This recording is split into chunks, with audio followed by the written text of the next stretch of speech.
तर अयोध्येतील राम मंदिर उद्घाटनाला अवघे काही तास शिल्लक राहिले। दादरच्या शिवाजी पार्क परिसरामध्ये भव्य एलईडी लाईटच्या माध्यमातून अयोध्येतील राम मंदिर साकारण्यात आले। हे मंदिर पाहण्यासाठी लोक जे आहेत ते मोठ्या प्रमाणात या ठिकाणी गर्दी करत आहेत। त्यामुळे छत्रपती शिवाजी पार्क परिसर हा पूर्णपणे राममय झाल्याचं पाहायला मिळालं। रामाच्या उद्घाटन सोहळ्यानिमित्त दादर परिसरामध्ये देखील आकर्षक विद्युत रोषणाई करण्यात आली आहे।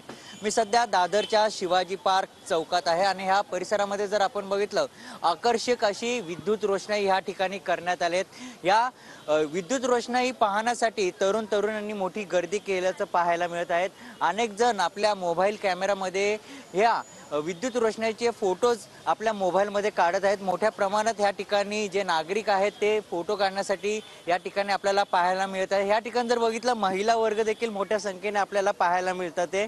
अनेक जण आपला विद्युत रोषणाईसोबत सेल्फी देखील घेत आहेत। मात्र ह्या परिसरामध्ये आकर्षक अशी विद्युत रोषणाई करण्यात आली आहे।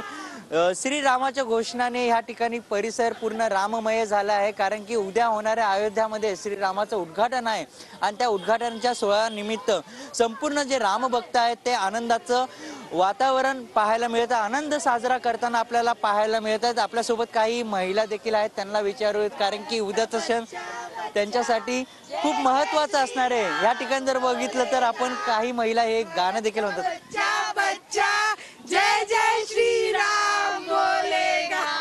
काय सांगाल? उद्या आनंदाचा क्षण आहे, सर्वच जण आनंद साजरा करताय। खूप मस्त वाटतंय, खूप एन्जॉय करणार आम्ही लोक, तर खूप मस्त वाटतंय। कुठून आलात, कसं वाटतंय? कारण की आकर्षक विद्युत रोषणाई या ठिकाणी करण्यात आली। आम्ही वडलीवर आम्हाला खूप खूप खूप मस्त लागते। हे सर्व डेकोरेशन केलंय, दुसरी दिवाळी झाली आहे असं वाटतंय। कॅमेरामन रवी साखरकर सह मयूर जाधव, TV9 मराठी, दादर।